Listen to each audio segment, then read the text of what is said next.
So, in this episode, we shall describe the basic of what it means to be agile as outlined in the Agile Manifesto.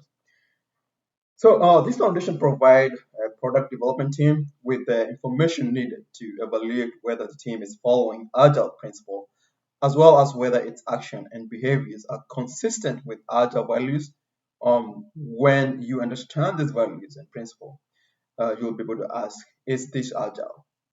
And be confident in your answers. So, just a little bit of background. What is the understanding of the Agile Manifesto and where it came from? So, in the mid 1990s, the internet was changing in the world right before our eyes. So the people working in the booming .com industry were under a constant pressure to be the fast to market with fast changing technology. So development team worked day and night, struggling to deliver new software release before the competitors made their companies obsolete. The information technology industry was completely reinvented in a few short years. So, given the pace of change at that time, the crack inevitably appeared in conventional project management practices. Using traditional methodologies such as waterfall, or it didn't allow developers to be responsive enough to the market dynamics, nature, and to the emerging new approaches to business. So, development teams started exploring alternative to these updated approaches to project management. So, in doing so, they noticed some common thing that produced better results. So in February in 2001, of this new methodology pioneers met in Snowbird, Utah, and share the experience, ideas, practices to discuss how best express them and suggest the way to improve the world of software development. So they couldn't have imagined the effect of this meeting would have in the future of project management. So the simplicity and clarity of manifesto they produced and the subsequent principle they developed transformed the world of information technology and continue to revolutionize product development in every industry, not just software development.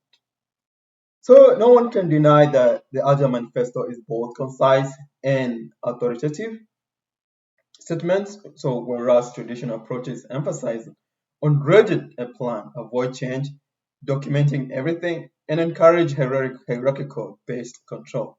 So the manifesto focuses on people, communication, product, and flexibility.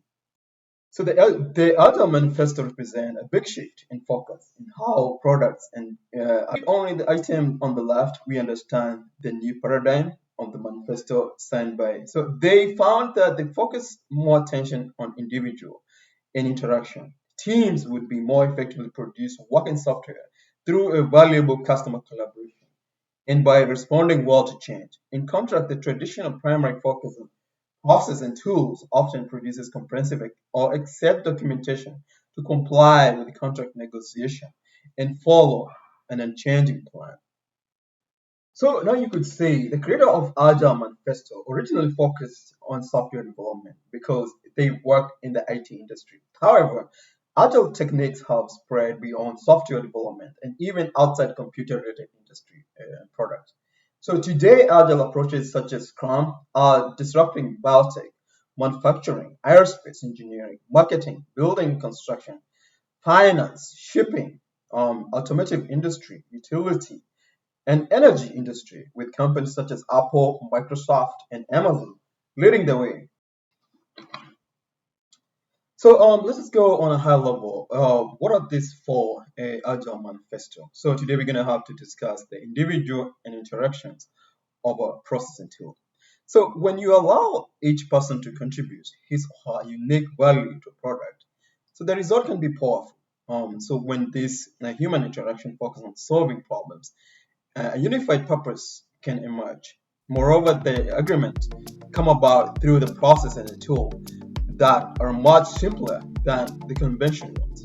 A simple conversation in which you talk through a product issue can solve many problems in relatively short time. Trying to emulate the power of direct conversation with emails, spreadsheet and document, result in significant overhead cost and delays. So instead, adding clarity, this type of managed, controlled communication are often ambiguous and time-consuming and distract the development team from work of creating those products.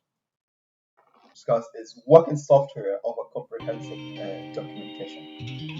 So a development team focus should be on producing and working functionality.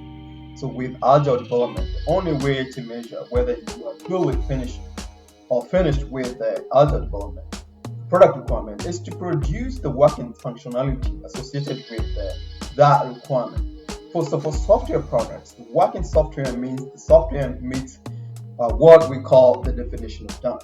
At the very best, or least developed, tested, integrated, and documented. All working products is the reason for the investment.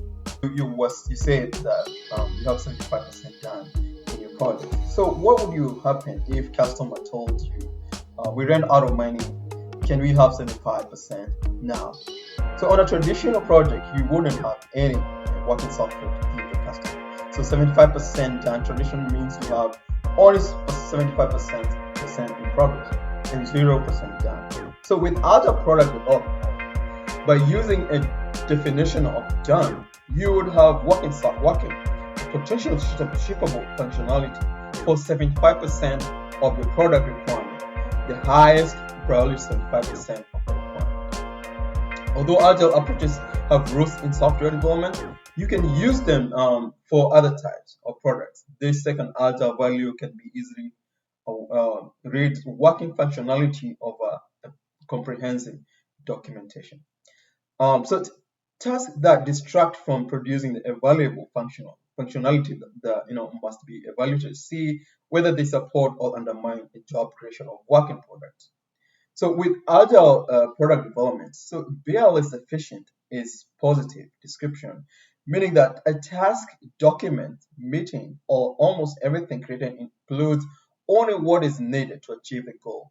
Being barely sufficient is practical and efficient. It is sufficient just enough. So the opposite of barely sufficient is goal plating or adding unnecessary efforts to the project, to a feature, to a task, document, meeting all any idea.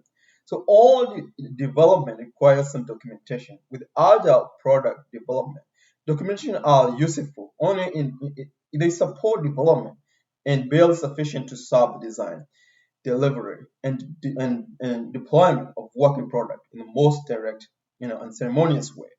Agile approaches dramatically simply the administrative paperwork relating to time, cost control, and reporting. So product development team produce fewer and more streamlined documents that take less time to maintain and provide better visibility in process issues. More time on development and less time on documentation, resulting in more efficient delivery of working product. So the third manifesto value will focus is customer collaboration over contract negotiation. So historically, project management approaches usually limit customer engagement in few development stages, which is start of the project. So when a customer and project team negotiate the contract details, and also anytime the scope changes during the project. So that when a customer and the project team negotiate changes to the contract, and also the end of the project, when the project team delivers a complete product to the customer, if the product doesn't meet the customer's expectation, the project team and the customer negotiate additional changes to their contract. So this historical focus on negotiation, avoid of scope change, and limitation of direct customer involvement, discouraging potential or valuable customer input, and even create an adversarial relation between customer and project team. So the Agile pioneer understood that collaboration rather than confrontation produce better, leaner, and more useful products. So as a result of this understanding, so Agile method makes the customer part of the product development on an ongoing basis. So using Agile approaches in practice, you'll experience a partnership between the customer and the product development team in which discovery, Questioning, learning, and adjusting during the course of development are routinely acceptable and systematic. So this partnership result in superior product better suited for the customer needs. So list, but not the list. Here we'll discuss the four, no, the next most manifested value, and that is responding to change of following of a plan. So change is valuable tool for creating a good product. The team can respond quickly to customer, product users, and the market are able to develop a relevant and helpful product that people want to use. So, unfortunately, traditional project management approaches attempt to wrestle the change monster and pin it to the ground. So it goes out of the count. So rigorous change management for procedures and budget structure that cannot accommodate new product requirement and make changes difficult. So traditional project teams often find themselves blindly following a plan, missing opportunity to create more valuable products, or even worse, unable to react to timely to change to market condition. So, by contrast, the agile development accommodates change systematically. The flexibility of agile approaches increases the stability because product changes are predictable and manageable. So, in other words, it's expect and non-disruptive to a product development team. As a new event unfolds, the team incorporates these realities into ongoing work. Any new item becomes opportunity to provide additional value instead of obstacle to avoid, giving development team a great opportunity for success.